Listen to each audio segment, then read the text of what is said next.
एक प्रश्न पूछने के लिए दोबारा मैं आया। पहले देखो आपकी तबीयत कुछ नादुरुस्त थी, तो गौ माता इतनी पूजनीय है, ठाकुर जी ने पूजा की, माता जी ने पूजा की उसकी, तो कोई भेड़ बकरी ऊंट गद्दा कुछ आवारा दिखता नहीं है। एक गौ माता जहाँ देखो वहाँ आवारा घूम रही है। इसका कारण क्या है? कलयुग में लोगों की स्वार्थ बुद्धि विशेष बढ़ गई है। अर्थ प्रधान बुद्धि हो गई, धर्म प्रधान बुद्धि नहीं हुई। धर्म का ह्रास होने के कारण जो हमारा धर्म का मूर्तिमान स्वरूप गौ है, उसका तिरस्कार हो रहा है। आप संत बड़े बड़े महापुरुषों ने बड़ी बड़ी गौशालाएं खोल करके आदरपूर्वक गौओं की सेवा कर रहे हैं। आज वासना धन की, वासना भोगों की बढ़ गई, धर्म की हट गई, इसलिए अब घरों में भैंस रखते हैं क्योंकि महंगा दूध जाता है। और गाय कम दूध देती है, पर वो धर्म की स्थापना करती है, वो घर का मंगल करती है, घर के विघ्नों का नाश करती है, ये उनको पता नहीं है। क्योंकि धर्म का ह्रास होता चला जा रहा है। कलयुग स्वार्थ बुद्धि बढ़ा रहा है। कलयुग में धन की बुद्धि बढ़ रही, धर्म की बुद्धि नहीं। जबकि हमारे पुरुषार्थ में पहले धर्म है, फिर अर्थ है, फिर काम है, फिर मोक्ष है। लेकिन लोग धर्म का त्याग करके अर्थ की प्राप्ति और कामना की पूर्ति में लगे हैं। धर्म और मोक्ष दोनों का त्याग हो गया है, क्योंकि गौ सेवा मोक्ष की भी प्राप्ति का हेतु है। क्योंकि स्वयं भगवान श्री कृष्ण ने परब्रह्म परमात्मा होते हुए भी गौएं चराई, गौओं की सेवा की। गौओं का दुग्ध जो है वो हमारे हविष्यान्न में आता है, यज्ञ की पूर्ति होती है, देवता प्रसन्न होते हैं और सारे विघ्नों का नाश होता है। स्वयं भगवान के श्री अंगों में गौ का गोबर लगाकर और गौ की पूंछ से निर्विघ्नता का प्रमाण दिया जाता था। तो ये गृहस्थ लोग जो आज दुखी अशांत, भाई भाई में झगड़ा, पूरे घर में अशांति छाई, उसका कारण यही है, धर्म का लोप हो जाना। अगर एक गाय, एक बछड़ा, आंगन में बछड़ा कूद रहा है और गाय के गोबर से लिपा हुआ आंगन है और गौ के दूध से भगवान का भोग लग रहा है, तो सारे विघ्न नष्ट हो रहे हैं। लोग जान नहीं पा रहे हैं, लोगों की स्वार्थ बुद्धि हो रही महाराज, इसलिए हमारी गौओं की दुर्दशा हो रही है। तो आशीर्वाद दीजिए कि क्या इसके लिए अभी कि हर बड़े बड़े नगर और गांव में सार्वजनिक गौशाला हो, जिसमें ये जो हमारी गौएं इधर उधर भटक रही हैं, जो गौओं की सेवा नहीं कर पा रहे हैं स्वार्थवशात, वो उस गौशाला में दें। और उस गौशाला में 10-5 लोग मिल करके अर्थव्यवस्था ऐसी करें कि जो बूढ़ी गायें हैं, जो दूध नहीं देती, जो साँड़ हैं, जिनका प्रयोग इस समय नहीं हो रहा है। पहले था कि बैलों से जुताई होती थी, अब ट्रैक्टर की जुताई होती है, इसलिए जो नंदी हैं उनका अपमान हो रहा है, नंदियों को ऐसे छोड़ा जा रहा है। तो उनको सब गौशाला में सुरक्षित रखा जाए, जिससे दूसरों को जो कष्ट हो रहा है, दूसरों को भी कष्ट हो रहा है। गाय ऐसे अनाथ छोड़ दी जा रही हैं जिनको भोजन का कष्ट है, और वो रोष में आकर के लोगों को फिर दंड देती है। अगर छोटी छोटी गौशालाएं हर नगर में हो तो हमारी गौएं सुरक्षित हो जाएं, हमारी गौओं की सेवा हो जाए, तो हमारा राष्ट्र सुरक्षित हो जाए, राष्ट्र में विघ्न आना बंद हो जाए यदि गौएं सुरक्षित हो जाएं। जहाँ गौएं कटती हैं, जहाँ गौओं का निरादर होता है, वो राष्ट्र दुख से युक्त होता है। कभी अतिवृष्टि, कभी अनावृष्टि, नाना प्रकार की प्राकृतिक आपदाएं उस राष्ट्र को दुख देती रहती हैं। ऐसा चाहे जहाँ भी हो, तो जहाँ गौ हत्या होगी, जहाँ गौओं का अनादर होगा, वहाँ दैवीय आपदा जरूर, उस प्रकृति वहाँ की कष्ट देगी उसको। गौ धर्म स्वरूपा है। जैसे वेद माता गायत्री है, ऐसे धर्म माता गाय है। गाय धर्म स्वरूप है। श्री हरिवंश महाराज जी, आप कह रहे हैं कि आपके पति का वो 5 साल पहले देहांत हो गया था। महाराज जी कह रहे हैं कि फिर तब से ये अपने बच्चों को खुद अपने बल पे ही पालन पोषण कर रहे थे, बट सास ससुर कहीं अन्यत्र रहते हैं। अब हमारा मन ऐसा होता है कि बेटी का भी बहुत मन है और मेरा भी, कि वृंदावन आके यहीं मतलब वास करके रहना चाहते हैं। तो कह रहे हैं कि अभी मेरा सास ससुर के प्रति कर्तव्य है, वो रोकते हैं, कह रहे हैं कि नहीं तुम्हें भजन नहीं करने देंगे, ये है। तो अभी कोई कर्तव्य शेष रह जाता है क्या, या मैं पति के पधारने के बाद तो अब जीवन को भागवत, अगर अलग रह रहे हैं बट कह रहे हैं, लेकिन अगर भागवतिक नहीं तो फिर संयम में रहना कठिन हो जाएगा ना। अगर हम भगवान से चित्त को नहीं जोड़ेंगे, चित्त संसार में जुड़ेगा तो संसार का रंग आएगा, संसार हमें आकर्षित करेगा, फिर हम अपने को संयम में कैसे रख पाएंगे। तो अत्यंत आवश्यक है चित्त को भगवान में जोड़ना। वैसे सबको जोड़ना चाहिए, पर आपके लिए तो अत्यंत आवश्यक विषय बन गया है भगवान से चित्त को जोड़ना। तभी आप आजीवन संयम से रह पाएंगे और अपने को और अपने बच्चों को सतमार्ग में ले जा पाएंगे। आप कह रहे हैं कि वृंदावन ही अपना ही कुछ करके, अर्थोपार्जन की करके वृंदावन वास करना। बहुत लोग वास कर रहे हैं, बहुत लोग ऐसे वास। अपने सास में जो वो करते हैं उसके लिए तो क्या कहते हैं, बहुत ज्यादा मुश्किल। अगर वो चाहें तो आपके साथ वृंदावन रह सकते हैं, यदि वो समर्थ हैं तो उनको रहने दीजिए। दादा साहब की बेटी है हृदय, उसका तो पूर्ण रूप से इतना रोती है, आप कहते हैं कि ऐसा बोलेंगे किसी को तो इतना नहीं, अब ये तो ध्यान रखना है कि बेटी का ब्याह करने के लिए अर्थ नहीं कह रहे हैं कि वो विरक्त भाव से ही ऐसा भाव हो गया उसको। पूरा जीवन निर्वाह करना तो बहुत कठिन है। आपके साथ ही रहेंगे, दोनों साथ रहेंगे। लेकिन आप कितने दिन, पूरा जीवन निर्वाह करना बहुत कठिन है। बहुत सोच समझकर विरक्त मार्ग में कदम रखना चाहिए। ये हम इसलिए कह रहे हैं कि पूरा जीवन इस मार्ग में चले हैं। पूरा जीवन निर्वाह करके निष्कलंक निर्वाह करना बहुत कठिन है। कहीं न कहीं हमारे पैर डगमगाने लगते हैं, हमारे पैर फिसलने लगते हैं। साल 2 साल 4 साल 5 साल 10 साल आप बोलो नियम से रह ले, लेकिन आजीवन नियम में रहना, कहीं ना कहीं चूक ना हो जाए तो हमें लगता है कि अगर हिम्मत, अब ऐसे चल रहे हैं बहुत से बच्चे बच्चियां चल रहे हैं, ब्रह्मचर्य से चल रहे हैं, पर अगर ऐसा दृढ़ नियम हो कि मैं आजीवन ब्रह्मचर्य निर्वाह करूंगी तब तो कदम रखना चाहिए। नहीं किसी वैष्णव सद्भक्त को पति रूप में वरण करके गृहस्थ धर्म का आश्रय लेना चाहिए। क्योंकि आजीवन ब्रह्मचर्य रहना, क्योंकि आज हम हैं कल ना रहे, मन स्वतंत्र हो सकता है, गलत जा सकता है। इसलिए गाइड चाहिए, डर चाहिए, शासन चाहिए। अगर गाइड डर शासन हमारे जीवन में नहीं है तो हम कहीं ना कहीं भटक सकते हैं, हम कहीं ना कहीं फिसल सकते हैं। बहुत फिसलन वाला मार्ग है, 1 सेकंड लगता है फिसलने में, चढ़ने में टाइम लगता है, गिरने में टाइम नहीं लगता है। इसलिए बच्चा देख लो, अगर आजीवन ब्रह्मचर्य किसी पुरुष की तरफ आंख उठा के नहीं देखना, हर कष्ट सहना, तब तो चलो। और अगर ऐसा लगता है कि कहीं डगमगा न जाए तो हमें लगता है फिर ऐसे ऐसे गृहस्थ हैं जो भजन करते हैं, आपको भी भजन करने का सहयोग देंगे। भजन करने वाले किसी भक्त को पति रूप में वरण कर ले देख लो, ये तो स्वतंत्र रूप से आप अपना देख लो। जी महाराष्ट्र से श्री हरिवंश महाराज जी, मृत्यु का स्मरण ही भजन का स्वरूप है क्या? भजन में सहायक है, स्वरूप तो नहीं है। महाराज जैसे हमेशा मतलब डर लगा रहता है मन में। हमने क्या कहा? भजन में सहायक है, स्वरूप नहीं है। भजन का स्वरूप है भगवान का स्मरण, भजन में सहायक है। जहां हमारा राग होता है, जब हम ये चिंतन करते हैं कि यार मरना है, तो सब बेकार लगता है। ये जब मरना है, सब छूट जाएगा यार, तो राधा राधा जपो जिससे मंगल हो जाए, भगवान का स्मरण करो जिससे मंगल हो जाए। तो ये मृत्यु का भय सहायक है, ना कि भजन है। महाराज जी ऐसे लगता है कि कभी भी मर सकते हैं, तो और ज्यादा नाम जप। बिल्कुल बिल्कुल, वो तो तुम्ही को क्या लगता है, हमको भी लगता है क्योंकि यहाँ कोई टाइम तारीख तो है नहीं। फांसी वाले को तो पता होता है कि परसों फांसी दी जाएगी, अपने को पता ही नहीं कि हम अगला राह के आगे धा बोल पाएंगे कि नहीं बोल पाएंगे। कनेक्शन कट गया तो राह बस धा नहीं बोल पाओगे, बस उतने में काट दिया जाएगा। इसलिए निरंतर भजन का अभ्यास करना चाहिए, पता नहीं कब मृत्यु हो जाए। निधि यादव जी, श्री हरिवंश महाराज जी। महाराज जी, क्या प्रबल इच्छा श्री जी की प्राप्त करने की रखनी चाहिए? लेकिन आप होती कहाँ है? श्री जी की प्राप्ति की प्रबल इच्छा होती कहाँ है? कोई करने से है क्या? ये भजन से इच्छा होती है। नहीं, भोगों की प्रबल इच्छा होती, श्री जी की प्राप्ति की इच्छा नहीं होती। भोगेश्वर प्रसक्ता नाम तयापहत चेतसाम व्यवसायत्मिका बुद्धि समाधो न विधीयते। जिसका चित्त भोग और ऐश्वर्य ने अपहरित कर लिया है, वो परमात्मा प्राप्ति की इच्छा ही नहीं कर सकता।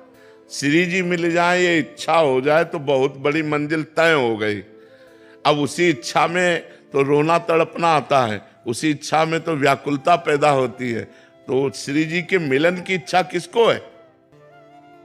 बातें चाहे हृदय से कोई भी बनाओ, मिलने की इच्छा नहीं। जिसके मिलन की इच्छा आ गई, वो तो बहुत ऊंचाई पर चढ़ चुका है।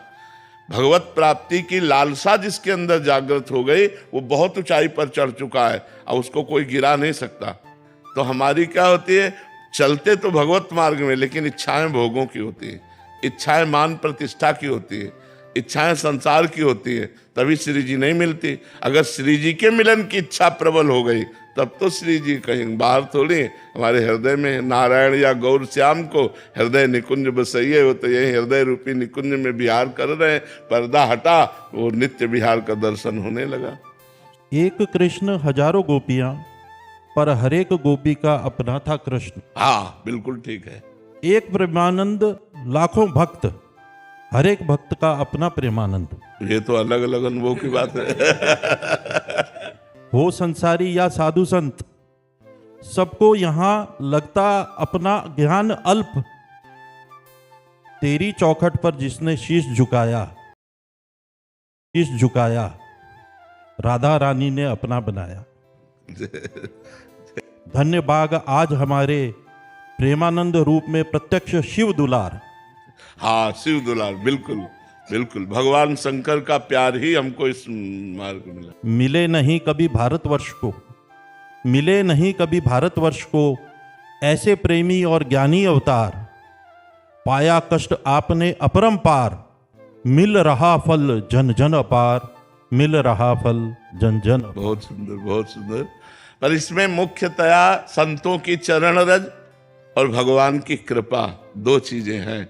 संतों की बचपन से चरण रज मिली और भगवान की कृपा, तो वही मूकम करोति वाचालम पंगुम लंघयते गिरिम यत कृपा तमहम वंदे परमानंद माधवम। वो कृपा सिंधु भगवान जिस पर रीझ जाए और जैसे चाहे वैसे चलाए। बलराम जी उड़ीसा से। राधे राधे महाराज जी। महाराज जी मेरा प्रश्न है कि मुझे क्या करना होगा ताकि दुनिया का कोई भी प्राणी मेरी वजह से कष्ट ना पाए? नाम जप, क्योंकि नाम जप से हृदय पवित्र होगा। पवित्र हृदय से कभी किसी को दुख नहीं होता। दुख होता है अपवित्र हृदय से। जब हमारा हृदय मलिन होता है तो उसमें कामनाएं होती है। कामनाओं की पूर्ति के लिए जब हम प्रयास करते हैं तो दूसरों को दुख पहुंचता है। जब हम अपने सुख के लिए तो फिर दूसरों को दुख पहुंचेगा, और जब दूसरों के सुख के लिए हम सोचेंगे तब कभी दुख नहीं पहुंचेगा। दुख दूसरों को तभी पहुंचता है जब हम अपनी कामना की पूर्ति के लिए स्वसुख वांछा, मुझे सुख मिले, जैसे स्वसुख वांछा बढ़ गई तो देखो हम लोग मांस खा रहे हैं। अब उसमें कितना कष्ट है उस जीव आत्मा को, चाहे वो बकरा हो, चाहे वो मुर्गा हो, चाहे वो कोई भी जीव हो, जीना चाहता है। आप जब उसको मारते हो, उबालते हो, खाते हो तो स्वसुख वांछा के लिए तो करते हो। स्वसुख वांछा के लिए पराई माता बहन की तरफ गंदी दृष्टि जाती है। स्वसुख वांछा की तरफ हम जब ज्यादा बढ़ जाते हैं तो भाई भाई की हिंसा कर देता है। पवित्र संबंधों में दरार आ जाती है। हमारा व्यवहार बड़ा राक्षसी स्वभाव का हो जाता है। तो ये स्वसुख वांछा का त्याग हो जाए तो बात बने। और ये स्वसुख वांछा होती मलिन हृदय में, हमें चाहिए निर्मल हृदय। इसलिए नाम जप करो, शास्त्र स्वाध्याय करो, सत्संग करो, तो ये मलिन हृदय निर्मल हो जाए तो हम दूसरों को सुख पहुंचाएंगे। दूसरों को सुख पहुंचाना भगवान की प्राप्ति का उपाय है। नाम जप करो, इसी से हो जाएगा। नीता जी नैनीताल से।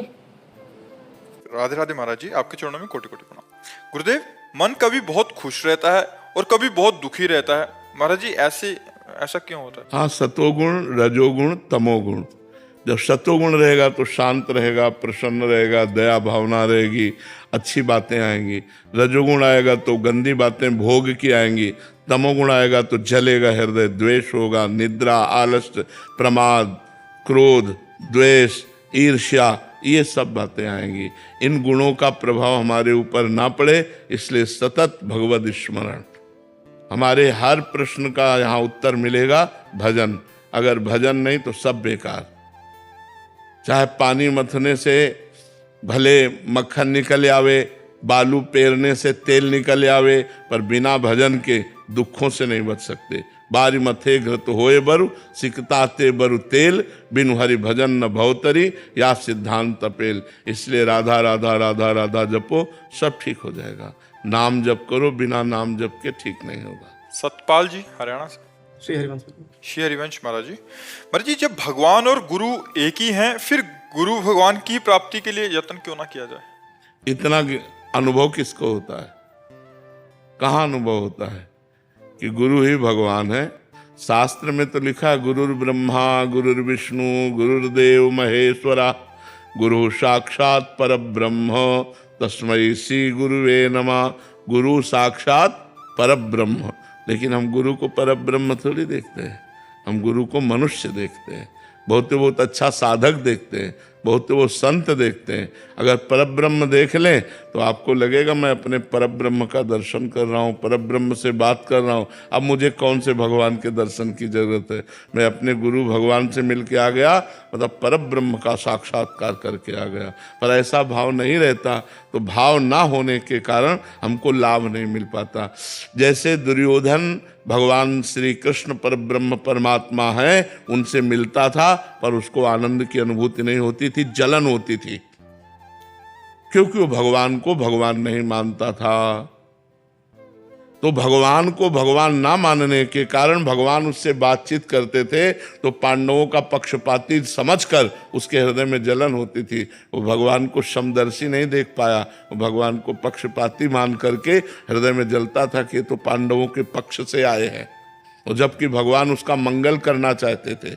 संधि कराने गए थे, अगर वो मान जाता, 5 गांव तक के लिए भगवान ने कह दिया था तो महाभारत ना होता, लेकिन उसने कहा सुई की नोक पर भी नहीं देंगे, 5 गांव की तो बात जाने दो। तो भगवान ने कहा फिर अब इसका मतलब है युद्ध। तो भगवान को भगवान ना मानने के कारण उसको सुख नहीं मिला, ऐसे गुरु को भगवान ना मानने के कारण हमको और भगवान के दर्शन की लालसा होती है। यदि हम अपने गुरुदेव में ही परब्रह्म देख लें तो पूर्ण हो जाए। मोक्ष मूलम गुरु कृपा, ध्यान मूलम गुरु मूर्ति, पूजा मूलम गुरु पदम, मंत्र मूलम गुरु वाक्यम, मोक्ष मूलम गुरु कृपा। गुरु कृपा से वो मोक्ष को प्राप्त हो जाए। प्रियशा जी पंजाब से। राधे राधे महाराज जी। राधे राधे महाराज जी। महाराज जी ये कह रहे हैं कि आगे की पढ़ाई के लिए इनको घर से बाहर जाना पड़ेगा महाराज जी, हॉस्टल आदि में, तो वहाँ एकदम विपरीत माहौल मिलेगा महाराज जी, ऐसे में। हाँ बिल्कुल, अपनी मर्यादा में रहने के लिए आपको सबसे अलग रहना पड़ेगा। अपने को मित्रता करनी है, व्यवहार करना है, लेकिन उनके दुर्गुण, उनकी दुराचार प्रवृत्तियां, उनकी गंदी बातें हमारे जीवन में ना आवे, इतना आपको संभल के रहना पड़ेगा।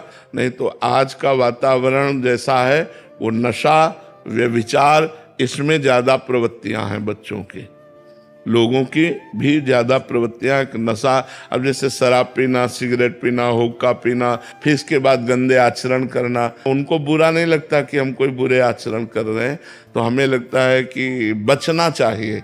ये नई अवस्था विद्या अध्ययन के लिए है, जीवन को उन्नति में पहुंचाने के लिए। अगर आप अभी से नशा और गंदी बातों में फंस गए तो फिर आगे उन्नति कैसे कर पाएंगे? इसीलिए बच्चे फिर ज़्यादा उन्नति नहीं कर पाते। तो हमें लगता है कि बच्चों को चाहिए नशा न करें और गंदे आचरण न करें, मित्रता करो। मित्रता करना कोई बुरी बात नहीं, लेकिन मित्रता करके बुरे आचरण करना बुरी बात है। अच्छे संबंध रखो। देखो, एक घर में भाई बहन रहते हैं, कहाँ परेशानी रहती है? तो एक स्कूल में हम अगर 100 बच्चे 100 बच्चियाँ रहते हैं और भाई बहन की तरह रहे तो क्या परेशानी? लेकिन अगर हम गंदे आचरण करेंगे बचपन से ही तो हमारा फिर जीवन उन्नतिशील नहीं रहेगा, क्योंकि हमारे चिंतन में विषय वासनाएं आ जाएंगी, नशा आ जाएगा, तो फिर हम विद्या अध्ययन नहीं। विद्या अध्ययन भी एक तपस्या है, एक साधना है। तो जब तक हम विद्या अध्ययन करें तब तक हमें दुर्व्यसनों से और दुर्व्यवहारों से बचना चाहिए।